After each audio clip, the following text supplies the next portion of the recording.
Yeah, that's right. Yeah, I want the ad to run 7 days now. Even on Sunday. No, you know the kind of print that's been running all week? I want to double that. Double for Sunday. I want everybody to see this ad. Just get the ad in the... Good. Gotta go. I'll talk to you later. What was that about an ad? Ad? What ad? Ad? Oh. Oh, I know what you're thinking. No, it's not that ad. No. This is like a business thing, you know, like agenda, ad hoc. Ad nauseum? That's a good one. Are you starting to get a little morning sickness, sweetheart? No, I feel fine, sweetheart. Except for the fact that I didn't sleep a wink last night.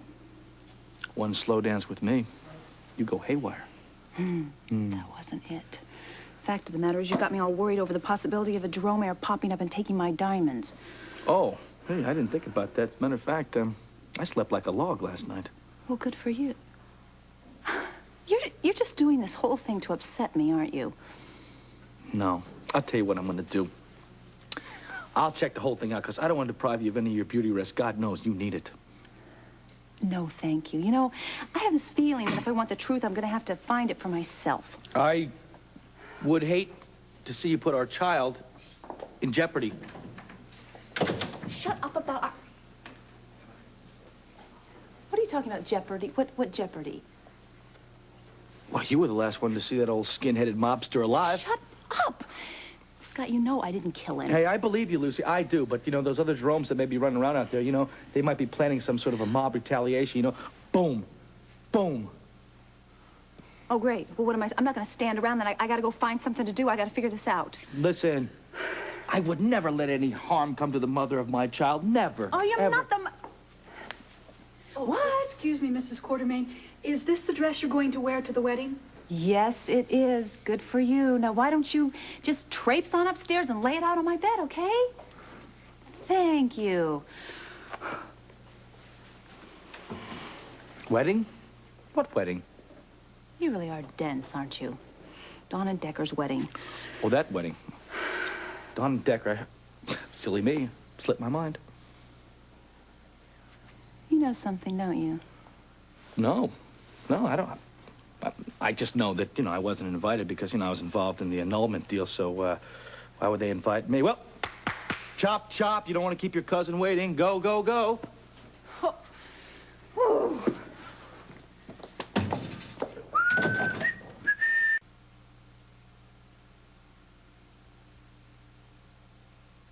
Time.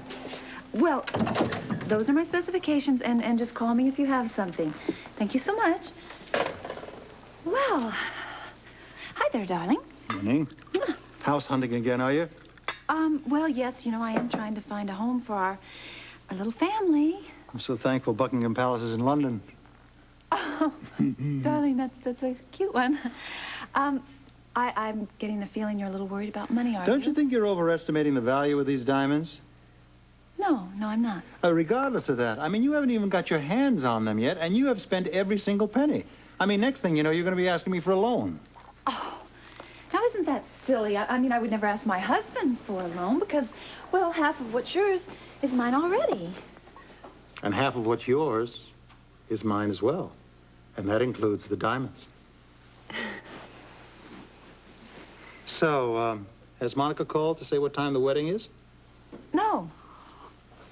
I'm not really surprised you haven't been off the phone all morning. Well, darling, in the first place, Aunt Charlene's the one that invited us to the wedding, not Monica. And in the second place, I really have been trying very, very hard to find us a beautiful new home. Without consulting me? Well, I've told them everything you could possibly want. How could you possibly know what I do want? Well, for example, I told them that the house has to be near Lila because I'm sure Mother Quartermain's going to want to come and visit her little grandson. And, well, darling, if there's anything that you want that I don't get for you, then you just tell me and I will get it. I really don't want to talk about it anymore. Next thing you know, you'll be asking me to put the house in your name. You know something? I hadn't thought of that, but, there may be a definite tax advantage in that. Maybe I should call our accountant. And then you can go searching for a new husband. You'll have all the money that you need, and you won't need me anymore. Oh, Alan, don't say that. Don't ever say that. Providing, of course, that the rightful owner of the diamonds doesn't show up before the due deadline. That isn't going to happen. No. But even if it did happen, well, it wouldn't matter to me anyway, because I have absolutely everything I could possibly want, because I have you, the father of our child. Would you excuse me? I have to go and get dressed for the wedding. Will you let me know the second that Monica calls? Oh, of course, darling. Right away. Mm-hmm. Stay off the phone. God. Man. Oh. Carla! Carla, get in here right away and bring your sewing kit. Oh. Oh. Where is Carla? She isn't here, Mrs. Quartermain. Oh, that's right. How could I forget? Of course she isn't here. She's under suspicion for murder. Well, Dawn isn't going to admit it, but Tucker isn't going to show, Alan. I'll be right there. I have to go to the hospital. Right now? Why? I can't explain it right now. Wait a minute, Alan. I want to know what is it? Never mind the questions. Just let him go. Well, Mother Quartermain, dear, if there's a problem, I'd like to know about it.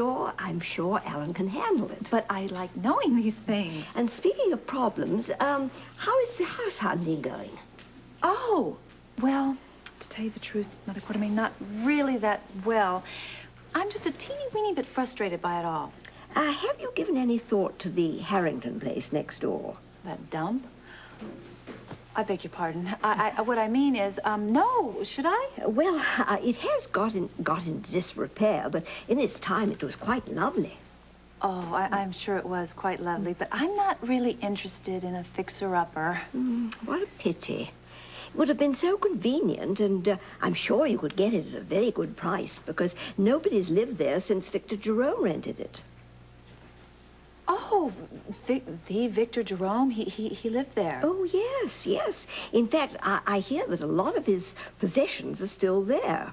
The estate is still tied up in legalities, but I understand that it's still on the market. Oh, really? Well, Mother Quartermain, you know, the more I think about it, the more I realize that somebody with good taste and time and money, like myself, well, I could probably just do wonders with a place like that. And not to mention, like you said, it's extremely convenient. You know what I'm going to do? I'm going to call my broker right now and make sure that he shows it to me this very day. Now, Emil, what I want to know is, are there any other Jeromes out there that nobody knows about? What do you mean, what do I mean? Come on, for crying out loud. You were his valet. He was sort of a ladies' man, right? You're right. You see what I'm getting at? Yeah, well, I never thought about that. Maybe you're right. No, I'm not going to give you another diamond, but I'll give you a little piece of advice. If you don't like the way the river's flowing, don't jump in.